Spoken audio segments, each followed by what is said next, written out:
Muy bien, ya están en nuestra mesa Miriam Bregman y Marcelo Fernández, empresario de La Cejera. ¿Cómo están? Bienvenidos. Gracias, buenas noches. Bueno, ahí, ¿qué pasa? ¿Hay consumo, no hay consumo?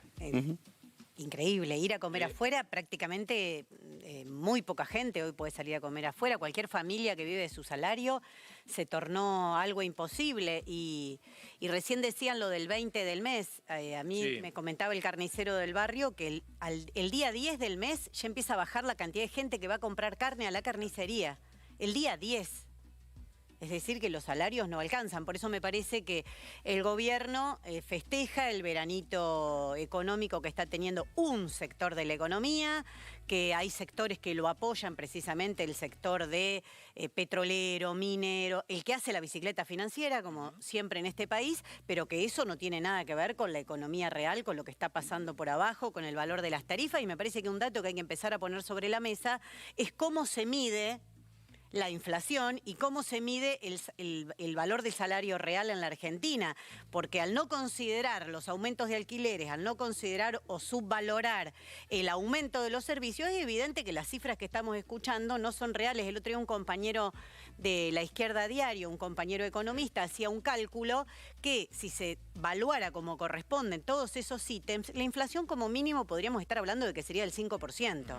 Entonces estamos en la mitad de la inflación porque hay cuestiones que no se consideran y son las que más impactan en la vida cotidiana de la familia. Ahora mira, Marcelo, pero yo vengo haciendo ese planteo hace un montón de tiempo y algunos me dicen, bueno, pero en realidad ese costo fijo de servicios lo tienen solamente los sectores medios. No, es falso. Es falso porque la luz, la electricidad tiene un valor para los sectores medios, pero por ejemplo en el pueblo donde vive mi papá el gas es por garrafa. Es carísima la garrafa. Entonces es mentira, los sectores populares que no tienen acceso a la red de gas natural tienen garrafas y eso es muy caro. Y en el interior del país, aunque tengas acceso a la red de gas, es mucho más caro. Las boletas vienen siendo de 200.000 pesos hace bastante tiempo, ya te diría que varios meses. Cualquier familia gasta 200.000 pesos de gas. ¿Sabes cuánto es el salario municipal hoy en la Argentina, un empleo municipal? 350.000 pesos. Un peón de campo no llega ni a 350.000 pesos, cobra bastante menos que eso. Y el INDEC... Para no ser pobre necesitas 1.100.000 según el INDEC. Sí, y según los trabajadores del INDEC, que hicieron un muy buen estudio de lugar por lugar del país, por ejemplo, en la ciudad de Buenos Aires, un trabajador debería no cobrar menos de 1,5 millones. Entonces, los datos están hechos con una canasta y con una evaluación de determinados bienes que no son los que rigen la vida de la familia. Si yo te digo a vos, las zapatillas de, no sé, de alta gama aumentaron poco, la verdad que capaz que te importa muy poco, porque no llegás a pagar la luz y el gas. Entonces, me parece que hay un problema en lo que se mide y qué festeja el gobierno y los sectores que están detrás de esa bicicleta. Miriam, ¿y vos ves que eso que estás describiendo se traduce en descontento? Porque la percepción que Leandro siempre expresa es que no se nota o no en la calle el descontento que uno debería asumir que genera. ¿Te puedo contestar en forma dialéctica? Sí y no. Sí y no. Si me lo preguntás por... Es raro que vos te quedés en el medio. Resulta raro, ¿eh? No empecemos. Yo quiero decir que está sentado a mi derecha. No. No empecemos, que sabés que cuando se pica entre nosotros... Se pica. Se pica. Pero esperemos, recién empezamos. Otra que con Sicarelli. Sicarelli, viste que la evidencia confirmó lo que yo decía, ¿no? Que la recesión no terminó. Por supuesto, pero eso le iba a contestar a él, pero cuando quieras le contesto. Bueno, dale. No, me parece que hay dos sensaciones. Una, lo que mirás por abajo. Además, Milei no lo votó la mitad de la población. Y es raro que después de un año de ajuste alguien que ni siquiera lo votó diga, che, ahora lo voy a apoyar. Entonces... ahí no necesito ninguna encuesta para darte los datos de la realidad y lo que veo todos los días, sumado al conflicto universitario que le ganó la bronca de un montón de pibes que por ahí lo habían votado de su familia. Lo que por ahora todavía no tiene es la suficiente expresión política. Porque lo que pasa es que la dirigencia política está a 100 años luz de eso, está transando. Hoy en el Congreso se vio de nuevo cómo viene consiguiendo los números para no cuestionar cosas elementales que se le podrían cuestionar a este gobierno. Entonces, si vos te guías por lo que se expresa por arriba, es muy poco para el nivel de descontento y bronca que hay. Cuando se convoca, los paros pocos que hizo la CGT, las marchas universitarias, 24 de marzo, 8 de marzo, las distintas fechas que hemos tenido durante todo el año, la respuesta social ha sido enorme. Entonces, ni que hablar de lo que han sido las huelgas docentes en Misiones, en Neuquén, en distintos lugares del país y distintos conflictos que se dan. Entonces, por un lado. Y después por abajo, también, por ejemplo, en muchas fábricas multinacionales, la izquierda viene recuperando posiciones, ganando elecciones o haciendo muy buenas elecciones. ¿Y eso por qué? Porque están contentos con la dirigencia sindical que está mirando para otro lado mientras este gobierno ataca, o porque hay un descontento que empieza a crecer. Yo creo que es lo segundo, claramente. Ahora voy a ir con Marcelo, pero aguánteme un minuto que tengo que ir a los títulos. Hacemos títulos y ya seguimos charlando en la mesa, dale. No, me parece que distintas cuestiones, ¿no? Lo de desregular que vos mencionabas es exactamente lo contrario a lo que pasó con los alquileres, por ejemplo, que mencionábamos. El Estado desreguló. Sí. Con la ley Bases eliminó una ley elemental, como era la ley que había tampoco, ¿viste? Le hicieron, la demonizaron como que era el control. Pedía que registre los alquileres, un par de cuestiones. Lo desregularon y los alquileres se dispararon. Entonces, Totalmente. el cuento de la desregulación fracasó. Lo de Cristina Kirchner que mencionaban... Discúlpame, el tema de los shopping es que hay una sola empresa que domina todos los shopping de la ciudad de Buenos Aires. Pero la ciudad de Buenos Aires fija... es una y los shoppings son para muy poco acceso. A mí me preocupa que vos tenés que vestir a los pibes y no podés, y ese consumo no va a shopping, y el valor, por ejemplo, de los alquileres fue decisivo para el aumento de todo, y el problema central que hay es el valor de los salarios. El problema de la Argentina es el valor de salario que no para de perder. Hay un cálculo que se hacía antes, que se ha perdido, que era cuántos kilos de pan vos comprabas en el año 74, en el 80 y pico, cuánto compras ahora. Fíjate, para comprar pan, cosas elementales. Hoy el valor del salario está a la mitad que en el 74, está derrumbado. En el 74, con leyes laborales muchísimo más estrictas que las que hay ahora, infinitamente más estrictas que las que hay ahora. Por eso es tan canalla lo que hace la CGT de avalar una reforma laboral que tuvo la ley Bases, diciendo, bueno, ahora con la desregulación va a haber más empleo más registrado. Exactamente al revés. El salario se derrumbó, quitaron derechos y no te alcanza para vivir. Y una cosita más, lo que vos dijiste de... No, que es una barbaridad provocar a Milei con eso. ¿Cómo le vas a decir a Milei desregule? ¿Quiere matar a todos los jubilados? Estoy de acuerdo. Es una barbaridad provocar. Anímese. Yo no quiero que se anime a nada. Quiero que, al revés, que la oposición política se anime a enfrentarlo. Sí. Y se dejen de mirar para otro lado. El otro día leí un reportaje a Rubinstein, el ex viceministro de Massa. El ex viceministro de Massa. Daba calambre lo que decía. Y bueno, alguna cosita coyuntural le cuestionaba a Milei, pero yo hubiese hecho lo mismo. ¿En serio me estás diciendo eso? ¿Que ustedes hubiesen hecho lo mismo? Este desastre para las clases populares, para los trabajadores, para los jubilados. La verdad que me parece que vos lo mencionabas recién y voy a coincidir con vos, Leandro. Lo digo con dolor. A veces pasa. A veces... ¿Es de derecha, Leandro? No. Después te cuento.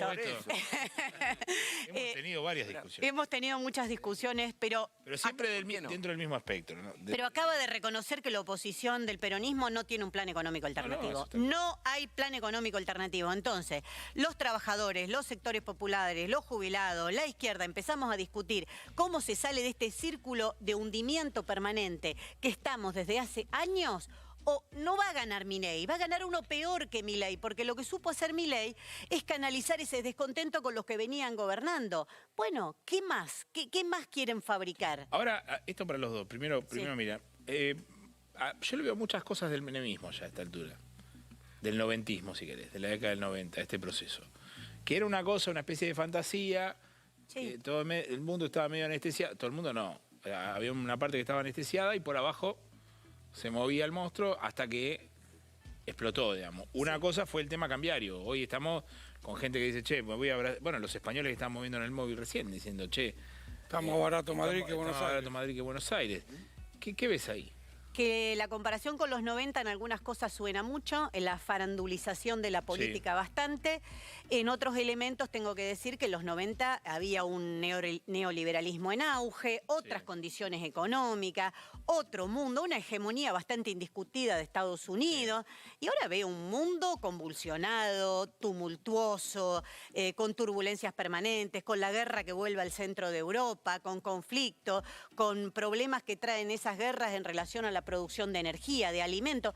no tiene nada que ver. O sea, si Milei, esa vuelta al mundo que te dice Milei, es una vuelta al mundo que no tiene nada que ver con el de los 90, que al revés, nos vive metiendo en problemas. Me parece que las comparaciones son limitadas en ese sentido, porque veo otra realidad internacional que no tiene nada que ver, centralmente del 2008 para acá, que empieza una crisis económica que se va emparchando pero no resolviendo, o que cada parche genera otra crisis, y me parece que políticamente tampoco no tiene nada que ver. Digo, la hegemonía de Estados Unidos está cuestionada, gana en Estados Unidos un candidato como Trump, que también no entiendo cómo se pueden comparar en Argentina con Trump o decir que Trump es nacionalista cuando su proteccionismo, entre muchas comillas, es el negocio de las multinacionales que vienen a expoliar nuestros países. Es exactamente lo contrario, cuando ellos son los que manejan el Fondo Monetario y los organismos financieros de crédito internacional. Es decir, una situación que no tiene nada que ver y que incluso puede darle algún apoyo a Milei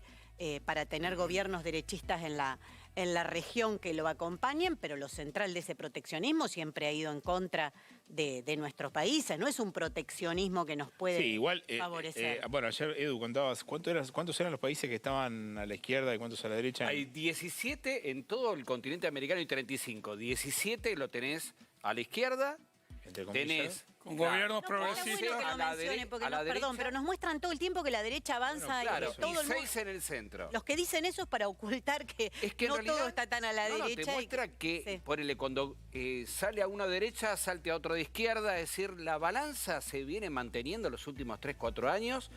Y considerando también que la pandemia se cargó los oficialismos en todo el mundo, y ahí se cargó derecha, izquierda. Pero hay que romper con ese péndulo.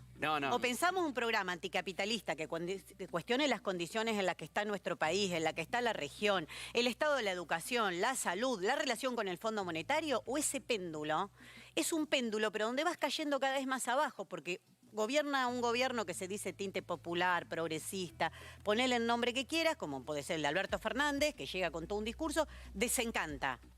Y después te viene otro más de derecha que el de derecha que tenías antes Alberto Fernández. Ayer, para romper ese péndulo hay que pensar un programa totalmente distinto. Yo comentaba, y te voy a dar lo del menemismo, ayer comentaba yo lo del tema de la victoria de Yamundo Orsi en Uruguay, y yo decía, ojo que Uruguay está atrasado 4 años lo que nos pasa a nosotros, no va a ser cosa que el triunfo del Frente Amplio termine en un gobierno de Alberto Fernández y la deriva sea un personaje parecido a Milei también en Uruguay en breve, digamos, porque... Tuvimos un signo con la posición que tuvieron ante el llamado de la PIT-CNT con relación a las jubilaciones, que se hizo el plebiscito en la primera vuelta, y el Frente Amplio no le gustó para nada que se estuviese discutiendo eso cuando era algo elemental. Era volver atrás la reforma reaccionaria de la jubilación.